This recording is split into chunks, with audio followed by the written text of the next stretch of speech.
Bonjour chers internautes, on se retrouve aujourd'hui pour Diagonale la leçon avec notre ami le maître international Jean-Luc Chabanon. Bonjour Jean-Luc. Bonjour Bertrand. Alors on est heureux de te retrouver, en même temps on est heureux de vous dire qu'il vient de réussir une norme de grand maître dans un tournoi fermé, ce qui prouve qu'on peut travailler sur Diagonale et continuer à être efficace dans les tournois. Alors aujourd'hui, on a choisi une partie d'un grand maître du passé, d'un grand champion du monde, Alekhine, et on l'a choisi parce que c'était une partie, comment dirais-je, une partie thématique. Alors, est-ce que c'est important, Jean-Luc, de regarder ce genre de partie, d'analyser ce genre de partie ? Je pense que c'est quelque chose de fondamental. Donc, dans cette partie d'Alekhine, on apprend des choses essentielles qui sont des éléments stratégiques fondamentaux et très importants pour la compréhension du jeu d'échecs. Bon, alors je crois qu'on peut y aller. Alors, allons-y. Allons-y, D4. Alekhine commence par le pion de la dame. Donc Alekhine a les blancs. Oui. Donc Alekhine qui a les blancs, évidemment. Donc D4, cavalier F6, C4, E6, voilà. Cavalier F3, D5. Donc les joueurs commencent par une position que l'on appelle un gambit-dame. Qui, après quelques coups, après cavalier C3, fou E7, fou G5 est refusé. C'est-à-dire que les noirs ne veulent pas prendre le pion en C4. Ils décident de se développer le plus vite possible. Donc pour l'instant, les éléments essentiels du jeu d'échecs sont respectés, c'est-à-dire le développement et le centre. Et le centre. Le développement, le centre, c'est vraiment les choses importantes pour le début de partie. Je crois que oui, ce sont des choses importantes pour le début de partie. C'est des choses que l'on retrouve à chaque leçon, les choses fondamentales. Et là, les coups qui ont été joués, c'est pratiquement le gambit-dame refusé. C'est encore joué aujourd'hui. C'est une des variantes, on appelle ça une variante, les plus solides. Exactement. C'est l'arme de Kasparov, de Karpov, de Kramnik. Disons que c'est le type de position que ces joueurs utilisent lorsqu'ils n'ont pas envie de perdre, lorsqu'ils veulent tenir la position, lorsqu'ils ont envie de faire match nul. Donc ils jouent une position extrêmement solide et ils laissent à leur adversaire un nombre de chances infimes pour obtenir une victoire. Donc il faut bien regarder ces coups. Regarde, on va doucement. Alors on continue. Donc petit roc. Donc les noirs se développent. E3, cavalier BD7. D'accord. Et là, donc tour C1. Donc tour C1, le premier coup de développement un petit peu curieux, mais très important, puisque la colonne C est une colonne sur laquelle la tour peut exercer une certaine pression. Donc, elle va pouvoir s'ouvrir parce que quoi qu'il fasse, de toute façon, elle s'ouvrira. Soit les noirs prendront en C4, elle s'ouvrira, soit les blancs prendront en D5, et donc elle s'ouvrira. Donc c'est un coup utile. Exactement. Donc en plus, dans cette position, les noirs qui ne sont pas complètement développés, puisque leur fou C8 et leur tour A8 ne sont pas encore là, donc ne peuvent pas vraiment de poser de problèmes sérieux au roi au centre. Donc, mais bon, disons que le roi va quand même devoir roquer assez rapidement. Donc C6. Dame C2, donc toujours un développement. C6 pour consolider le centre. Dame C2 pour contrôler la case E4. D'accord. Donc tour E8. Et maintenant, Alekhine décide donc évidemment de sortir son fou, la dernière pièce qui n'est pas développée. Donc toujours un choix extrêmement classique. Toujours en vue de contrôler la case E4 et de faire petit roc. Donc d'une manière générale, dans cette position, je pense qu'on va quand même voir que les blancs ont installé quand même un duo de pions au centre, donc avec les pions dans cette position, avec le pion C4 et le pion D4, alors que les noirs, le pion en D5. Donc pour l'instant, il y a une supériorité au centre chez les blancs qui contrôlent très bien les cases centrales. Donc voilà ce qui... Ça, c'est ce qu'on essaye de faire toujours. C'est un bon conseil que vous pouvez donner, c'est-à-dire de contrôler, d'essayer de mettre deux pions au centre ou près du centre pour essayer de contrôler les cases centrales. Ça, c'est important. C'est un réflexe que vous avez, vous. Surtout dans ce type de position, parce que ce qu'il faut dire, c'est que dans cette position où les blancs commence par D2, D4. Donc dans cette position, les blancs n'ont pas la possibilité donc, de développer leurs pièces rapidement. Donc c'est un type de position qu'on appelle des positions fermées. Donc contrairement à E2, E4 où les positions sont ouvertes et où les pièces se développent rapidement et on peut éventuellement, comme on l'a vu à plusieurs reprises, développer des attaques fulgurantes ou développer des stratégies extrêmement plus agressives. Dans ce type de position, on obtient ce que l'on appelle plutôt le jeu positionnel. Donc il faut s'installer sur les points stratégiques vitaux de la position. Donc le centre et plus particulièrement le centre donc, et l'espace. Le jeu positionnel, hein, c'est contrôler les points stratégiques. Exactement. Et là, on va voir dans cette partie comment Alekhine le fait parce qu'elle est vraiment modèle, cette partie. Exactement. Donc, fou D3, D prend C4.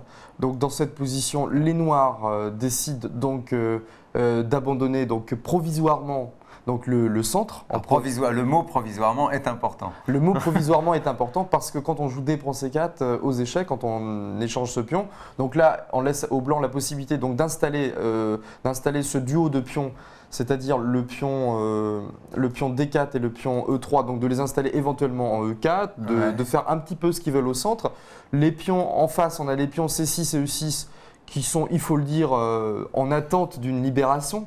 Parce que dans cette position, si ces pions restent sur ces cases, on peut dire que le fou déjà va être complètement mort. Il va être derrière tous ces duos de pions. Et les pièces noires vont avoir de gros problèmes pour se mobiliser, pour essayer d'obtenir une certaine activité, c'est-à-dire la tour à 8 et la communication des tours et tous ces petits problèmes. Pour résumer, quand on n'a pas le centre, ce qui est le cas des noirs ici, c'est qu'on a un peu moins d'espace, donc on a un peu moins d'air pour ces pièces, c'est ça? Exactement. Voilà. Exactement. Donc voilà, donc dans cette position, après fou prend C4, les noirs en profitent donc, pour jouer. Donc, dans cette position, pour jouer, donc cavalier D5. Alors ça, l'idée de ce coup, c'est d'échanger un peu de pièces pour se donner de l'air, c'est ça? Exactement. Donc c'est que finalement, donc peut-être que si les fous s'échangent, donc la dame va reprendre et on aura peut-être plus de facilité pour jouer le coup libérateur, donc E6, E5. Donc, qui pourrait être éventuellement un coup libérateur, et qui permettrait au fou de se développer et au centre d'être quelque peu, comment dire, neutralisé, un peu détruit, d'échanger quelques pions au centre. Donc on peut dire que d'une manière générale, après cavalier D5, les noirs tentent de se libérer. Donc là, dans cette position, refus de l'échange direct chez les blancs, par cavalier C3, E4.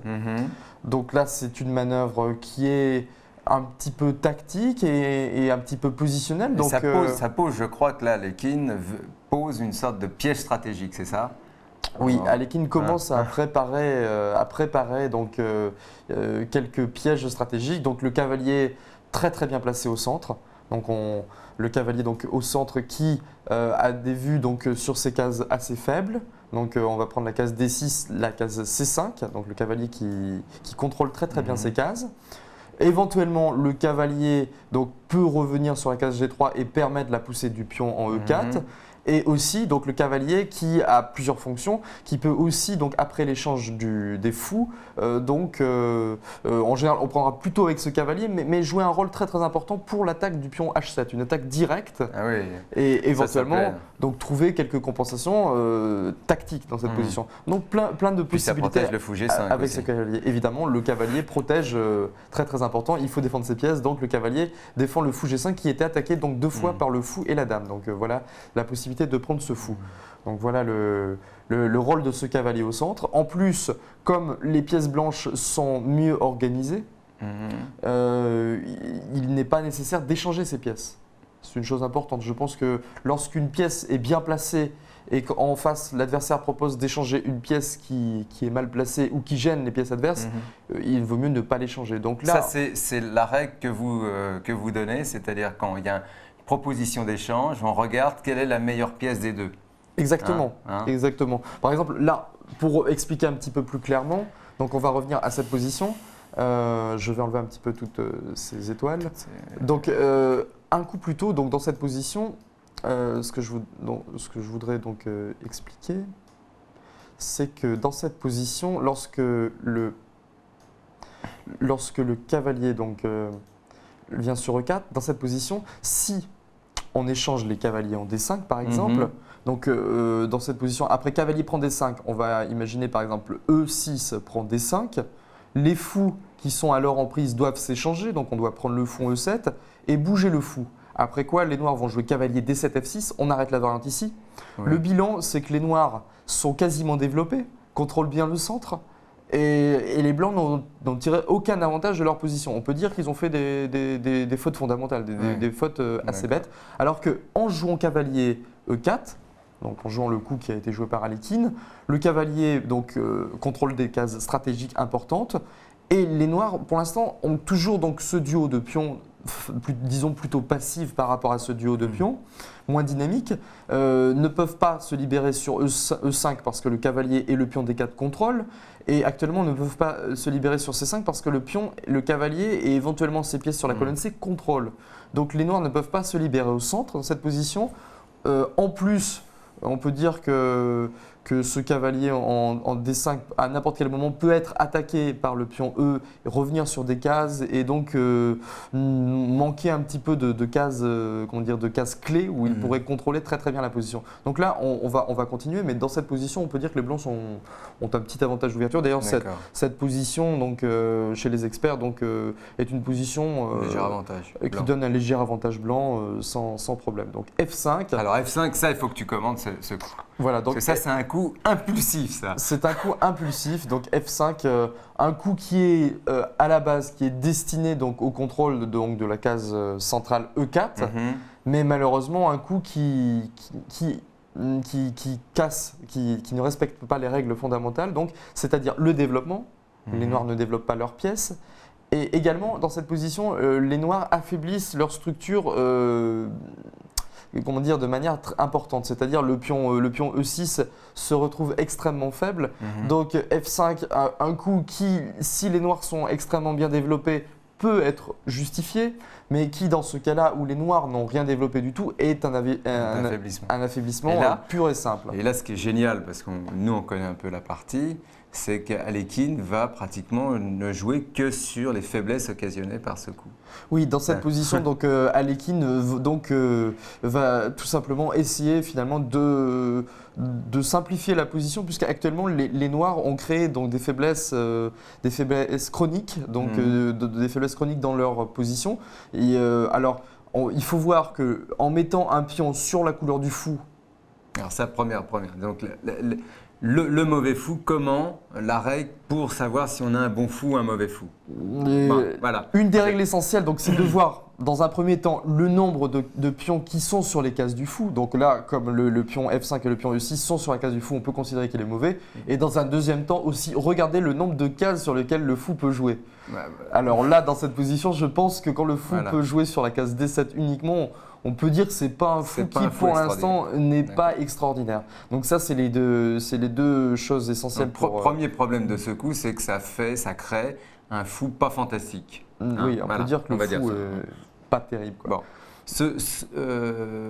Comment, parce que finalement, dans cette position, un joueur débutant pourrait être embêté parce qu'il se dit les noirs viennent d'attaquer mon cavalier, si j'enlève mon cavalier n'importe où, je vais perdre une pièce. Donc c'est ça aussi qu'il faut, si on veut progresser au début, on est un peu embêté par la tactique, même s'il ne faut pas calculer beaucoup. Donc là, comment Alekhine va résoudre ce petit problème et finalement prendre un avantage stratégique déterminant? Donc, ça, il faut que tu expliques parce que vous êtes bientôt grand maître, pour vous c'est évident, pour le joueur même moyen, ce sont des concepts qui ne sont pas forcément évidents. Donc là, je pense qu'il faut vraiment bien expliquer. Donc on va prendre la première étape. Donc la première étape de ce qu'a fait Alekhine dans cette position. Donc on va voir les noirs attaquent le cavalier dans un premier temps.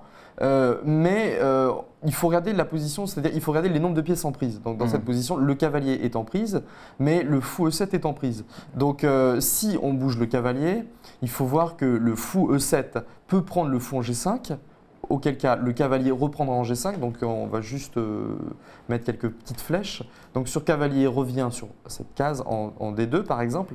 Ce serait une faute très grave, terrible, parce que le fou peut prendre le fou en G5. Donc aux échecs, très important de calculer un petit peu et de compter le matériel, de faire très attention au matériel. Voilà. Parce qu'après fou prend G5, le cavalier prend le fou en G5, mais la dame, donc il ne faut pas oublier la dernière pièce, va reprendre le fou en G5. Donc là, il Et fallait là- calculer 2 coups, quoi. Il faut calculer 2 coups. Oui. Deux coups. Deux Hein. coups, et après ces 2 coups, donc la pièce est perdue. Donc ça tombe bien, puisque dans cette position, la solution dans cette position, c'est d'échanger les fous. Alors, D'accord. c'est une solution à la fois tactique, pour Ouais. éviter donc, tout simplement de perdre la pièce. Donc on commence par ce qu'on appelle un coup intermédiaire. Donc dans cette position, on joue fou prend E7. D'accord, pour ne pas perdre de pièces. tout Exactement. simplement. Donc on ne peut pas prendre le cavalier en E4 parce que le fou en E7 attaque la dame en D8 évidemment. Voilà. Donc on commence par ce qu'on appelle un coup intermédiaire. Et en même temps, c'est un coup stratégique très puissant puisque depuis tout à l'heure, on a compris que le fou en C8 était mauvais. Donc pourquoi ne pas échanger le fou de case noire? Comme ça, On est sûr de laisser les noirs avec une mauvaise pièce. on va laisser les noirs avec une pièce qui est enfermée derrière les cases blanches. Et en même temps, on va obtenir avec les cavaliers qui pourront éventuellement se recycler sur la case D2, B3 et revenir sur C5, ou le cavalier qui va pouvoir se jeter sur E5, avoir un contrôle absolu des cases noires. Donc on va vraiment laisser les noirs dans des difficultés insurmontables. Donc après fou prend E7, dame prend E7, cavalier D2. Donc cavalier D2, donc on recycle le cavalier qui était en prise. Et éventuellement, on s'apprête à rebondir donc, sur les cases noires un peu plus tard. De toute façon, pour l'instant, dans cette position… Ici, cavalier D2, c'est pas on aurait pu jouer cavalier G3, on aurait pu jouer cavalier C3. Pourquoi cavalier D2? Donc cavalier D2, c'est, disons… Parce que c'est un coup. Est-ce qu'aux échecs de reculer, c'est un mauvais coup? Visiblement pas, là, parce qu'on Aux sait échecs, ce n'est pas forcément un Ouais. mauvais coup. Aux échecs, il y a ce qu'on appelle des manœuvres. Donc Voilà. les manœuvres positionnelles, par exemple, sont des manœuvres qui permettent d'amener donc une case sur une pièce sur la meilleure case possible, par exemple. Donc les manœuvres de pièces. Donc dans ce cas, on peut dire que, comme je l'ai expliqué, le cavalier en revenant donc sur la case D2, donc va pouvoir éventuellement rebondir. Donc si ce cavalier va sur E5, va pouvoir rebondir sur la case F3 D'accord. et éventuellement rebondir sur la case B3. Et de ces cases, il aura la possibilité d'aller sur les cases noires, dans le camp noir, et obtenir des avant-postes D'accord. extrêmement puissants qui vont handicaper les noirs un maximum. Donc les noirs qui ne sont toujours pas développés d'ailleurs. Bah, ils ont toujours le problème. Alors, des fous. Alors que si le cavalier vient sur G3, il a la possibilité de venir sur E2, qui n'est pas vraiment une case D'accord. extraordinaire, et il ne peut plus revenir sur la case E4. Il a la possibilité d'aller sur la case H5, qui est une case excentrée, donc aussi important. Donc le cavalier qui, quand même, dans toutes ses manœuvres, vient sur des cases qui lui permettent de contrôler quand même le plus de cases possible. À savoir qu'un cavalier, un cavalier, lorsqu'il est situé sur la bande de l'échiquier, contrôle beaucoup moins de cases que lorsqu'il est situé sur une case centrale. Donc ça, Il faut le redire toujours. c'est des choses très importantes, c'est-à-dire que donc aux échecs, les pièces doivent être sur des cases où elles sont extrêmement puissantes et actives. Voilà, donc ça c'est des choses importantes. Donc là encore une grosse faute. Donc Yats, donc bon, on va dire une grosse faute, mais bon, cette partie était jouée à l'époque où toutes les bases, tous les fondements du jeu d'échecs ont été inventés. Donc les noirs dans cette position jouent B5. Les noirs jouent B5 dans un souci finalement de pousser un petit peu ces pièces. Ils créent une menace directe en attaquant le fou. Et encore une fois, on va comprendre qu'aux échecs, donc, les menaces directes ne sont pas les menaces forcément les plus… elles sont évidemment nécessaires. Il faut toujours quelquefois titiller un petit peu son adversaire en lui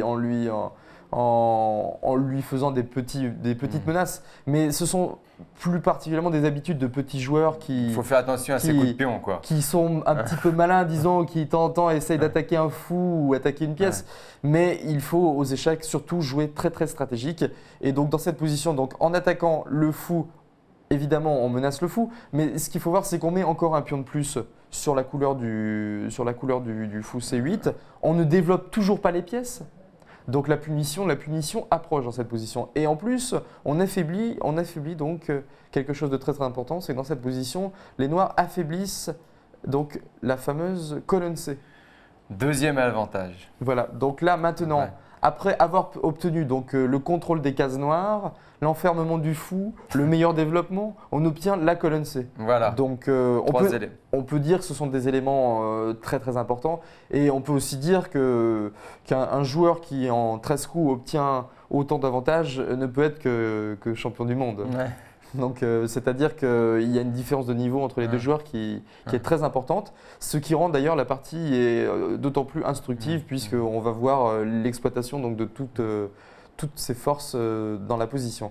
Donc après B7, B5, donc fou prend D5. Voilà, donc Alekhine n'a pas peur donc, de donner son fou contre le cavalier parce qu'évidemment dans cette position, les cavaliers, donc les cavaliers F3 et les cavaliers D2 sont les maîtres du jeu. Ils sont les maîtres absolus, ils ont un contrôle de toutes les cases noires, ils peuvent s'installer où ils veulent et le fou en face est complètement out, si on peut le dire. Donc fou prend D5.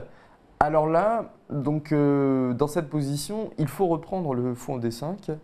Et il faut le reprendre avec le pion C6, Oui, sinon on perd un pion. Donc C prend D5. Donc un petit bilan dans cette position. Donc la colonne C, comme je l'ai dit tout à l'heure, appartient au blanc. Colonne C. Les cases centrales noires appartiennent au blanc. Les blancs sont mieux développés. Le fou de case noire est enfermé en C8. Donc tout ça maintenant on va voir comment Alekhine, voilà, alors, une belle démonstration. Exactement. Donc les blancs ne cherchent pas à solutionner donc, tous ces problèmes immédiatement. On n'oublie pas les bons coups, le roc. Exactement. Ce qui permet de mettre la dernière pièce en jeu. Exactement. On redit, le roc c'est quand même très souvent un bon coup. Exactement. En plus, ça permet quoi? Ça permet au tour d'être coordonné. Donc éventuellement, cette tour F1 pourra venir un peu plus tard sur la colonne C si besoin est pour encore plus dominer donc, cette colonne. Donc petit roc A5. A5, on va dire que là, c'est le premier coup qui est justifié dans cette position. Chez les Noirs, c'est la première chose à peu près correcte. C'est-à-dire que les Noirs cherchent on va dire une sortie pour le fou C8. Mais évidemment, sans développement, sans aucune force stratégique autour, on peut dire que c'est quand même quelque chose d'un peu dérisoire dans cette position. On peut dire que c'est encore une vision assez optimiste d'une position qui ne l'est pas du tout, quoi. Enfin, qui n'est pas du tout excellente. Donc A5, cavalier B3. Donc, comme ce que l'on a expliqué tout à l'heure, là, les blancs s'installent. D'ailleurs, ils doivent s'installer immédiatement parce que si les blancs n'avaient pas joué cavalier B3, les noirs auraient pu jouer donc A4 et empêcher le cavalier donc, de venir sur la case C5. Donc, dans cette position, les noirs jouent A4 et donc ça c'est simple, tu dis ça simplement parce qu'aux échecs, il faut jouer le temps, l'espace, on vient de le voir, mais le temps aussi, c'est-à-dire qu'on ne peut pas faire quand même ce qu'on veut, même Alekhine. Exactement, même Alekhine dans cette position, il ne peut pas se permettre d'attendre parce que s'il attend quelques coups, dans quelques coups, si les noirs arrivent à achever leur développement en sortant leur fou C8 et en occupant la colonne C, la position peut être complètement neutralisée. Donc voilà, il faut bien gérer la notion de développement et voilà, donc cavalier B3, A4, cavalier C5, donc le cavalier s'installe, donc cavalier prend C5, dame prend C5, donc la occupation totale de la colonne C. On n'a pas peur d'échanger les dames quand on a l'avantage? Lorsque l'on garde les bonnes pièces, non. Toujours une fois, je veux dire, chaque échange de pièces dépend de la fonction de la pièce que l'on échange. Si la pièce a un rôle très très utile et que c'est la meilleure et que la solution est de la garder, il faut la garder. Là, les dames sont toutes les deux actives, on peut les échanger, surtout que les deux tours vont pouvoir rentrer sur la colonne C. Donc B4, tour FC1. Alors, doublé sur la colonne maintenant, hein. Les avantages stratégiques, on les redit, c'est la case centrale 5 complètement aux mains des blancs. Et la colonne C. Et la colonne C. Et la colonne C, et toujours l'avantage de développement. Voilà. Donc fou A6, cavalier E5, donc on s'installe sur tous ces… Ça, c'est ce qu'on appelle une case forte. Exactement. Et éventuellement, plus tard, occupation de la 7e dans cette position. Voilà, tout y est là. On va y arriver. Donc tour B8 pour éventuellement mettre la tour sur B7 et défendre le pion B4 qui pourrait être éventuellement attaqué. Donc toujours encore quand même quelques règles positionnelles. Donc F3, un coup très important, F3. Un coup très important puisqu'il prépare donc la sortie du king. C'est-à-dire que le roi est aussi une pièce. Exactement, le roi est une pièce fondamentale et le roi, donc dans cette position, le roi va éventuellement venir sur F2, sur G3, sur F4. En finale, en fin de partie, le roi peut monter au centre. C'est marrant parce qu'en début de partie, on met le roi on le cache dans le petit côté, on le cache derrière le roc où il y a le plus de pions possible. Et en finale, on n'hésite pas à le monter au centre, puisque évidemment le milieu de partie est un moment de la partie où l'on peut mater le roi, et la finale par définition est un moment de partie où le roi ne peut qu'exceptionnellement être maté. Donc le roi est une pièce comme une autre qui a un rôle, donc doit rentrer donc dans l'action. Donc F3, B3, donc dans cette position B3, donc les noirs décident de pousser leur pion à 3, H6. Roi F2, donc le roi commence sa montée, alors qu'en face le roi G8, lui ne peut pas vraiment monter très très loin, puisque le cavalier en E5 contrôle les cases F7 et G6. Il contrôle ces deux cases et donc domine un petit peu le roi G8. Donc on va voir un petit peu ce qui se passe.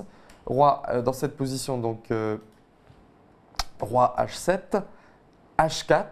Donc toujours un coup pour éviter la poussée du pion. Mais là, on enlève vraiment toutes les possibilités. Toutes les possibilités. Éventuellement la possibilité du pion G plus tard pour contrôler un peu plus de cases. Donc tour F8. Les noirs dans cette position sont complètement soumis donc au blanc. Donc tour FB8, tour C7, la tour sur la 7e. Donc on ne cesse de rappeler que la 7e rangée est un des points stratégiques aux échecs. Donc la 7e rangée, donc très important. Très très important donc dans cette position. On essaie de dominer une colonne pour rentrer en 7e. Exactement. Aujourd'hui, on est vraiment à l'école des échecs. Exactement. On apprend tout ce qu'il faut pour bien jouer. Donc tour C7, fou B5. Oui, là il n'y a plus grand chose à faire. Tour C5, fou A6. Tour C6, tour E8 pour défendre le pion E6 qui est attaqué. Ouais. Roi F4, donc le roi améliore sa position. Roi G8, H5, donc la domination totale. Donc là, c'est un massacre, je veux dire, tout simplement. G3, le pion a été attaqué. Fou A6, donc le fou qui ne peut attaquer quasiment aucun pion chez les noirs. Donc tour F7, ça y est. Maintenant, on va devoir doubler en 7e. Les noirs préparent le doublement des tours sur la 7e rangée. Roi H7, tour C7, les tours sont doublés et attaque le pion G7. Il faut défendre le pion G7. Et là, dans cette position, on va terminer par une petite combinaison. Alors, la petite combinaison, c'était la spécialité d'un autre grand champion, d'ailleurs contemporain d'Alekhine, son grand opposant, c'était Capablanca. Alors, c'est quoi cette petite combinaison quand on a dominé la position comme ça? Donc, il y a un sens stratégique. Oui, donc encore une fois, c'est optimiser son jeu de pièces et dans cette position, exploiter donc un petit exercice de style, permettre donc l'exploitation donc de petits éléments stratégiques, c'est-à-dire la domination finalement du roi, qui est dans une sorte de réseau, c'est-à-dire le roi ne peut pas sortir de son roc, il n'a plus qu'une seule case. Donc la petite combinaison, cavalier D7. Cavalier D7 qui, dans cette position, menace, donc le cavalier menace de venir sur la case F6 où il attaque le roi en H7 et la tour en G8. Et le pion en G7 ne peut pas prendre le cavalier parce qu'il est cloué. Donc on va voir un petit peu ce qui s'est passé après cavalier D7. Donc après cavalier D7, donc dans cette position, cavalier D7, roi H8, cavalier F6 tout de même. Quand même, oui. Alors là, sur pion prend cavalier, tour H7, échec et mat. C'est la force des de la 7e rangée. Exactement. Absolue. Donc tour F8, la tour doit bouger puisqu'on attaque la tour. Voilà. Et après tour F8, tour prend G7. Alors là, oui, là c'est rigolo. Donne une pièce, alors on va essayer de comprendre pourquoi. Et là, la combinaison qui vraiment encore est donc cet exercice de style et a été destinée donc à attaquer cette tour par roi E5. Donc une combinaison qui fait utiliser toutes les pièces de l'échiquier, c'est-à-dire le roi, le cavalier qui vient de disparaître et les deux tours. Donc le roi attaque la tour. La tour peut être défendue par l'autre tour en F8. Donc voilà. Donc sur tour F8, malheureusement, lorsque la tour vient en F8, la tour G7 attaque le roi en H7, échec. Le roi vient en G8. Et là, la tour C7 vient en G7, échec et mat. Donc la tour en F6 est dominée. La tour ne peut pas redescendre en F8. On va prendre la tour et on va se retrouver avec une position complètement gagnante et un mat en quelques coups grâce aux deux tours sur la 7e. Alors, un bilan en 3 phrases de cette partie ou de ce genre de partie. Donc dans cette partie, on a appris donc les éléments essentiels, c'est-à-dire le développement comme d'habitude, Toujours, donc le jeu au Vous centre. insistez là-dessus. Exactement. Développement. Le jeu au centre, le contrôle des cases faibles, et donc on a aussi appris donc la valeur du mauvais fou, des éléments stratégiques positionnels différents. Très bien, ben, merci Jean-Luc et puis à bientôt pour une autre grande partie. Voilà.